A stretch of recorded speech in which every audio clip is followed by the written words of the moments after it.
My pa se skape is vandag geskuif uit die knersvlak uit Boesmanland toe en dit was nogal 'n redelike optog want die plaas waarop die skape was het nie 'n laaibank nie en hulle moes toe nou so plus minus 6 km aangejaag word om by die buurplaas gelaai te word. Seker omtrent die helfte van die afstand was langs die treinspoor.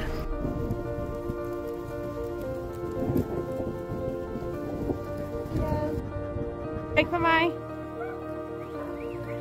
Waar gaan jy met hom? Na die trailer toe.